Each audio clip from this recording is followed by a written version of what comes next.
What is up? What is up? What is up, everybody? Welcome back to another episode of the Michael Balko Show. You guys already know the vibes. I'm your host, Mike Balko. Joining me today, a DB from Missouri Valley College and a 2022 NFL draft prospect, one of the most slept on prospects in this year's draft class. Ladies and gentlemen, Zahir Williams. How we doing today, brother? How you doing, Mike? How you doing? Good I'm morning. Thanks for blessed. having me on the show, man.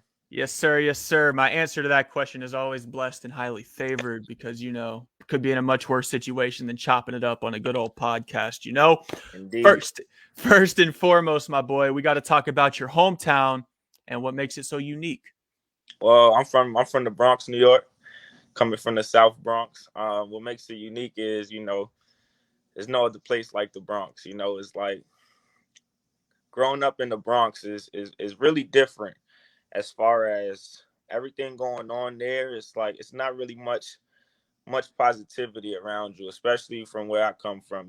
So any player or any person that do anything past high school, just even making it to college or have the opportunity to even play a sport from a young age is just a major blessing, man, because, there's so many outside factors and distractions that could, steer you into the wrong direction, man. So it's just, I'm from the Bronx and I'm grateful for it. Where I'm from is I'll never forget where I come from. That's what made me who I am today. So Yes, sir. Always, always. Shout out to the Bronx, man. Shout shout out. out to the Bronx. They got some good talent out there for sure. At what age did you fall in love with the sport of football? What has football kind of done for you throughout your life, and why do you love it so much? What made you get that initial attraction to the sport of football? I would say I fell in love with football around the age of 7. Yeah, I would say 7 years old. The most important thing about football, it saved my life. I didn't like. I wasn't in.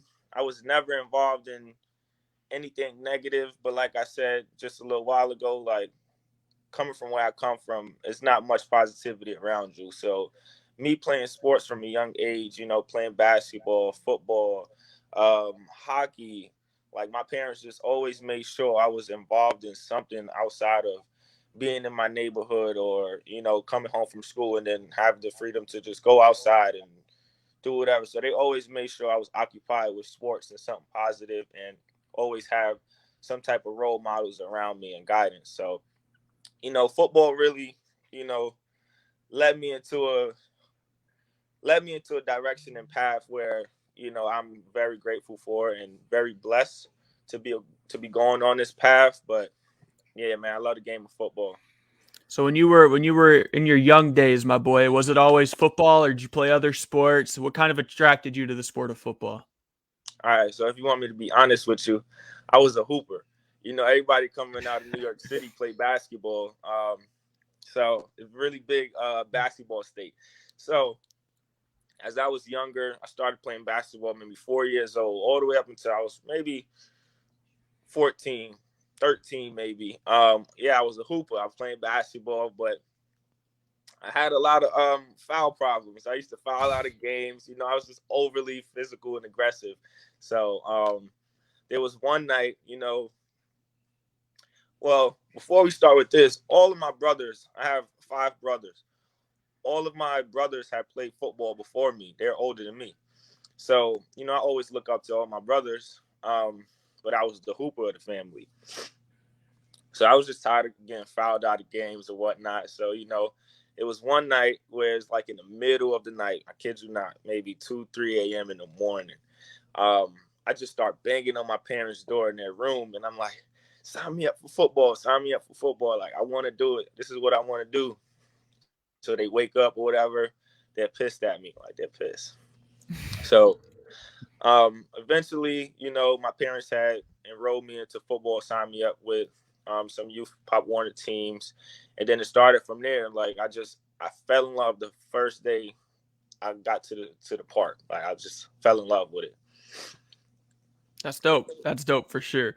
So tell us about your recruiting process out of high school. I know out there in the Bronx, man, there's a ton of talent to go around. How did you create your exposure? And tell us eventually how you ended up at Division I Bryant University as well. Yeah, well, a little bit about my recruiting coming out of high school. I didn't really have many offers coming out of high school. The high school that I played at, Cardinal Hayes High School. Shout out to Cardinal Hayes. They just made it to the championship. Ayo. Yeah. Um, it's a really powerhouse school in New York City. Probably the best high school football programs in the state of New York. So shout out to the guys that came before me, because like I said, New York wasn't really a huge football state. So, the big Power 5 schools and things like that wasn't coming to New York to recruit. So it was tough to, find the diamonds in the rough that's coming from New York. So I would say my senior class, 2016, class of 2016, has really like paved the way for the success at Cardinal Hayes High School now, because now they're getting guys they're getting recruits from all Power 5 schools. Like, it's amazing. It's extremely incredible. But as far as me, I came into high school at 97 pounds. So I was really, really small, like really small. So, I came into high school just, knowing a lot of guys that I was going to high school with, only because of, youth football and the opposing teams we would play. Is like I was growing a network. So I knew many of the players that I was going to be playing with, and we just like bonded immediately, like, so we always push each other every day. And like I said, I was a small guy coming in early, and that didn't change anything for me. That didn't. So, yeah, leading up to my junior year, I didn't start my junior year of high school because I was behind a senior, which was all fine because I'm always ready to learn. I'm always the person that, learn from someone that's has more experience than I do.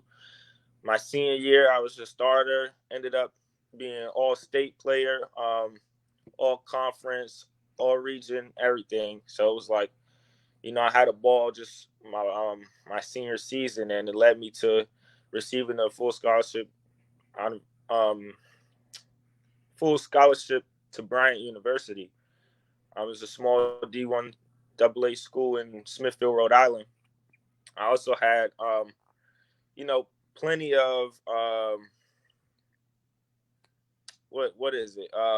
Like plenty of schools that was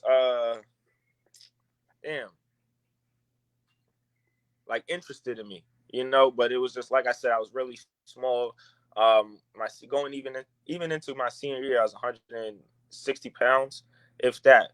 Like going into my senior year, I was at a Rutgers camp, and like the top 50 players of the camp get invited to like the stadium, and then they do like this big 1-on-1 7-on-7 session. I got invited to that and everything. There was a bunch of articles written about me, about like how I was probably the best be there. They made articles about like the top 5 guys at each position. I was on the top 5 list for the defensive backs, but they had offered the other 4 DBs except for me. So I was like, wow, that's crazy. It's all right. But in the article, it stated that, he's a really good player. He's just small. So that was just a challenge that I faced throughout my entire career, just growing up. But luckily, I got a scholarship from Bryant University, and shout out to Coach Joe Fine for, believing in me and just giving me that opportunity.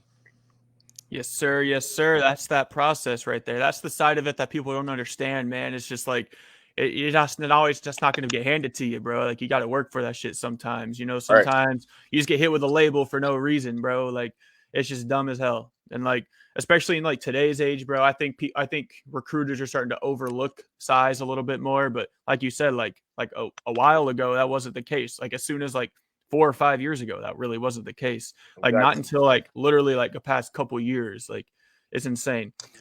But you were a 2-year starter at Bryant, so everything panned out for you, my boy. So you know you were there a couple years, started before transferred over to Missouri Valley. What factored into that decision, and was it a difficult decision?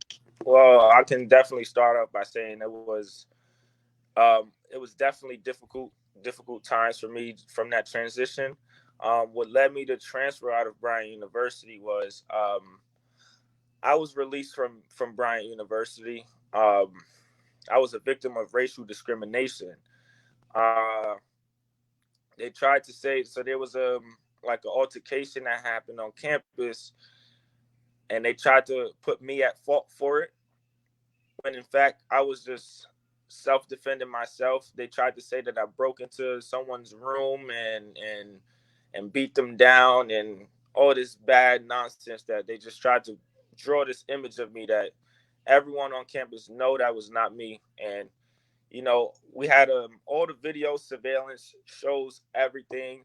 The other students that were involved, they admitted to doing what they did and attacking me. So I was still left out of school after these kids had admitted to attacking me, and it was just crazy. It was just crazy. These students were non-athletes, so they were paying the full bill at a very expensive university, and I just feel like like the school would just me being a minority, and not paying any tuition, it wasn't no thing to get rid of me instead of those guys that are paying full bill. But it was a tough Yeah. situation.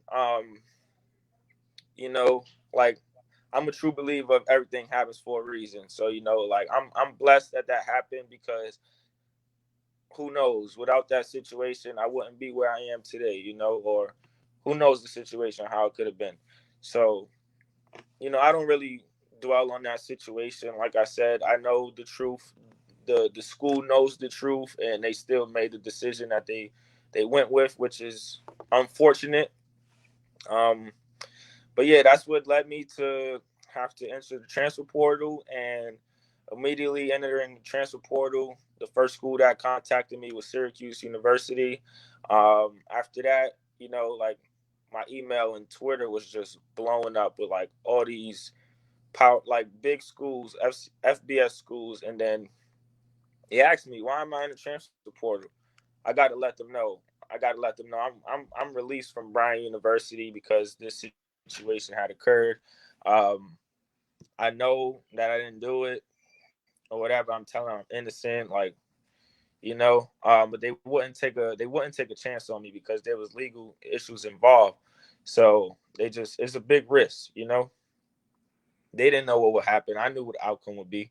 They didn't. So I didn't have any opportunities, no scholarship offers, and I didn't have the money to pay for school. So I decided to take a break from school because I didn't know what else I would do or what the next step in life would be for me.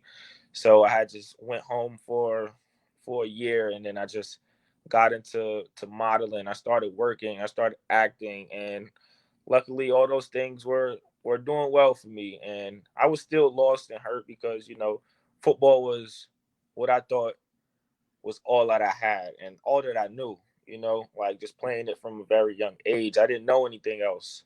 I didn't really plan on figuring out what my next step after football would be just yet at that time. So, it was just really tough for me and challenging. And throughout that time, I learned so much about myself and just really connected, got closer with myself in spirit, and just, realized that I'm much more than football. Like I bring much more to the table than just me performing well on the field. Like I know I can do anything in this world. So that's what led me to Missouri Valley College. While I was working, taking that year off of school, a coach from Missouri Valley College had contacted me via Twitter and asked me, like, am I still looking for a school to play at or whatever? And I said, yes, absolutely. Um, he told me to be there like 2 days or 3 days later, something like that. I said, "Look, I'm there. No, this is just another opportunity that I'm grateful for, So I just took it immediately. No visit, no nothing. I'm on my way, and that's exactly what happened. I came here ineligible because of what had happened at Brown University, so I had to sit out a full year. Um, and during that ineligible season, I was just showing up every day, busting my tail off because I wasn't training for football while that year I took off of school. I was focused on the next step or phase of my life. So I didn't think there would be any more football after that. So that whole year, I'm just working my tail off, just motivating the guys, and I became one of the leaders on the team, and I'm just very grateful for that. And thank you to Coach Straw for giving me this opportunity to play here at Missouri Valley College. That's awesome, man. That's a crazy story. I didn't know all of that information. That's wild. But man, that just makes the story that much sweeter, my boy. But also, real quick, a lot of people don't know this, but your boy actually received an offer to play at Missouri Valley back when I played soccer my senior year of high school. Oh, Didn't that's take. dope. I know it's crazy. It's a small world. It's a Shout small out. world. Wow, Shout, man. Their soccer program is crazy. They just won the national championship last season. They just lost in the semis or the quarterfinals just last week, man. Wow, yeah. that's crazy. Small world. Yes, sir. Yes, sir. Yeah, I played 1 year my senior year. I played football up until then. My first 3 years of high school, I played football, and then my last year, I played soccer because I wanted to win a little chip with the boys real quick. Won the Yeah, chip, that's and fire. then they hit me with the offer, but I didn't take it. It's all good though, but it's All just good. Life crazy. goes on, man. Like you said, man, blessed and highly favored. Facts, facts, facts. All right. So, what is the biggest adjustment from high school to college football? The biggest adjustment from high school to college football, I would say, is the speed of the game. That's one. As well as absorbing knowledge, the ability to absorb knowledge at a very fast pace. In high school, yes, yeah, I don't know about every high school, but I know for my high school, we watch film, we have film sessions with our coach, and things like that. But going into college, you're gonna have to know how to manage your schoolwork as far as meetings, early morning lifts, conditioning, practice, and still figure out a way to, you know, stay on track with your books.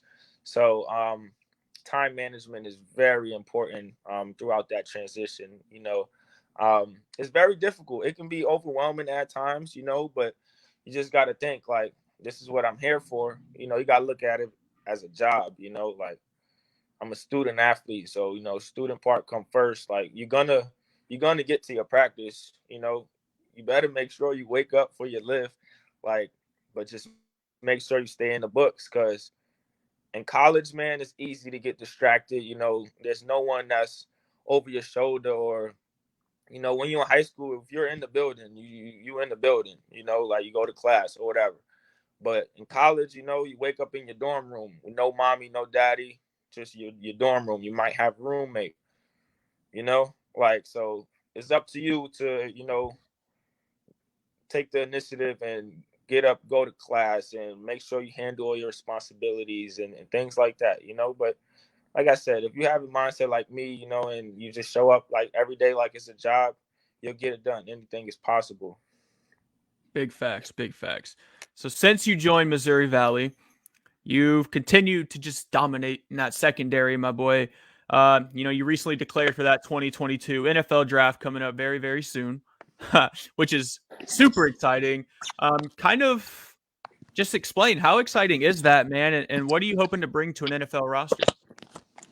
Um, well, what I bring to NFL roster in the NFL roster is just a very confident player that just come with swag, and like that feel good, play good thing. Like that's real. That's like I'm true to that because like I said, man, I was given another opportunity like just randomly, and I'm just very grateful for that. So like I said, I showed up every day and worked my tail off, man, because it's like it's now or never, But what I bring to an NFL roster, you're gonna get a lockdown corner out of me that loves to play man, can do really well in zone coverage. Like I said, man, I'm a player that if you put a man in front of me, is either him or is me, and I like me 10 out of 10 times every time. You know, I'm very smart, have very high IQ of the game, and play at a fast pace. So that's just something an NFL team would get out of me.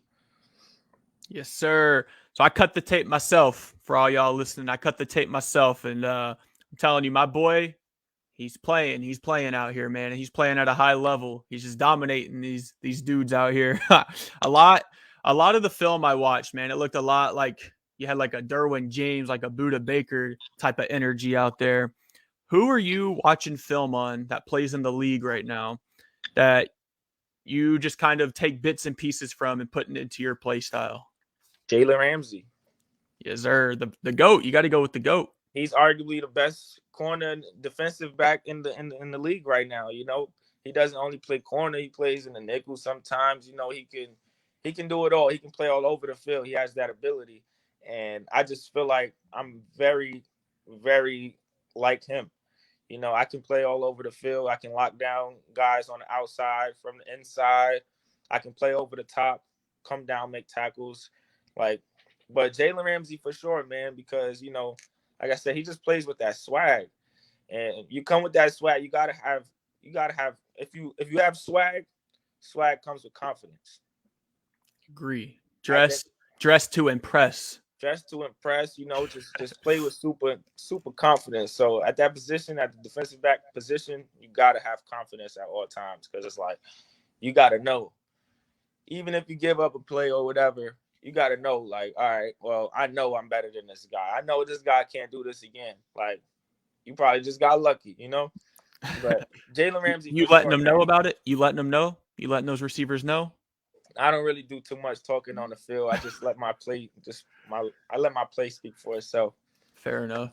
I speak to myself actually on the field. Like, I just talk to myself, like I just be into it. But Jalen Ramsey for sure, man. I study him as far as how he opens his hips, how he get in and out of breaks, you know, his press techniques and things like that. Like, I definitely admire and look up to Jalen Ramsey for sure.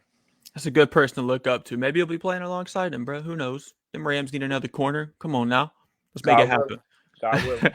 Facts. Do you prefer man or zone coverage, and why? Man coverage. Why? Because, man, it's me or the guy in front of me. It's just, you know, it's forget about everyone else right now.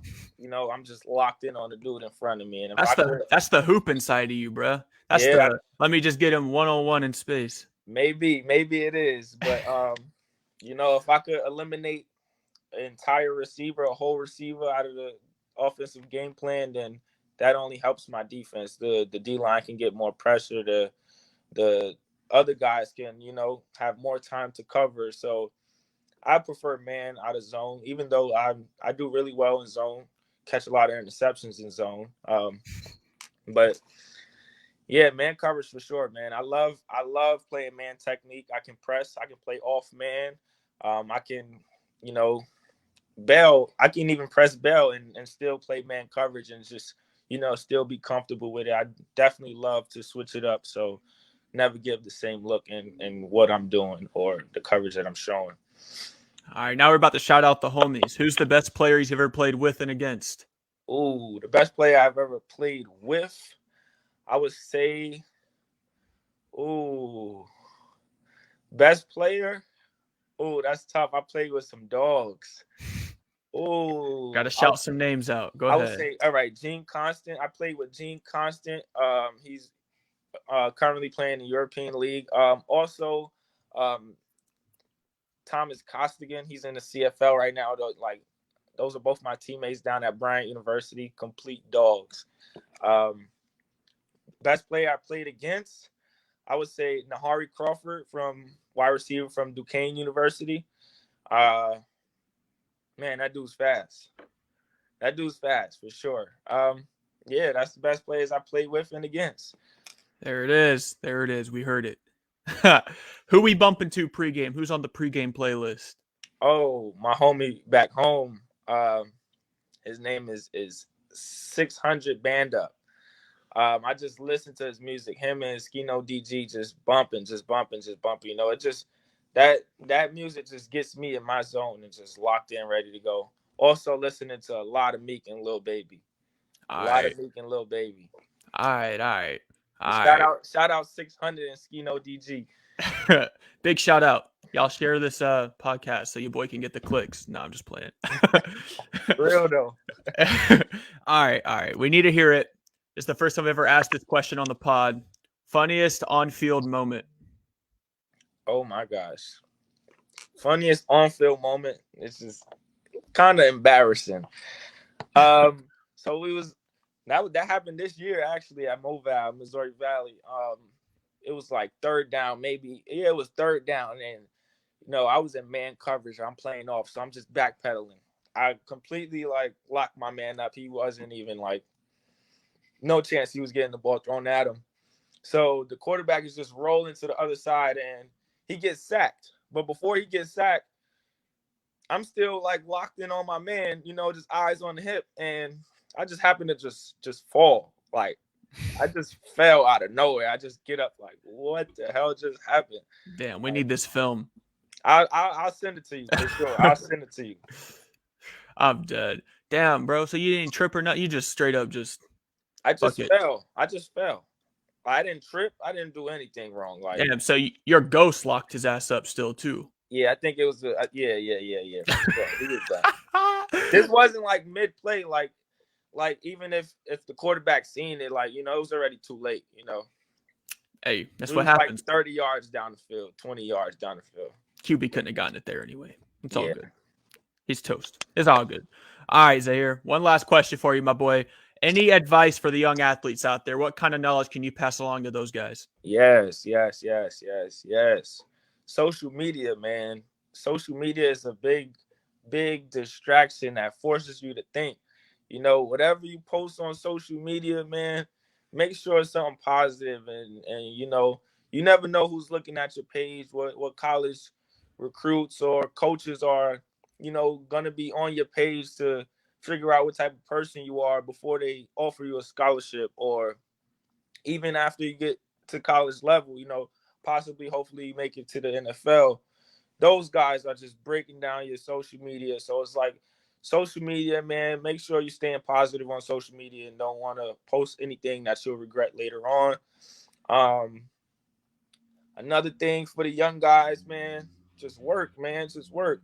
Even if, you're not a starter right now where you at, it's fine. I wasn't a 4-year starter in high school. It's okay. Just make sure you show up every day with the same attitude and just grind, because your time will come, man. Your time will definitely come.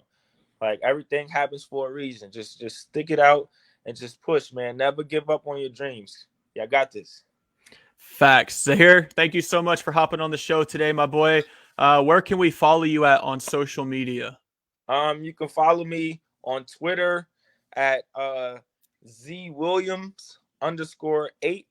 You can follow me on Instagram at 8ball is spelled EI, the number 8, HTBALL _. So it's 8ball _. And I don't really be on Facebook like that, but you can have me on Facebook, Zahir Williams. But yes, sir. Hey, man, I'm super hyped for your journey, man. I appreciate you reaching out and all that good stuff, my boy. I can't wait to see where you end up and what God has planned for you, my boy, because He got nothing but good for you. You've overcome a ton of adversity already, my boy, and it's going to be exciting to see that story, that next chapter kind of unfold for you, my boy. So I'm excited for you. Thank you, man. I appreciate that, man. Thanks for bringing me on the show, man. It was good speaking with you. Yes, sir.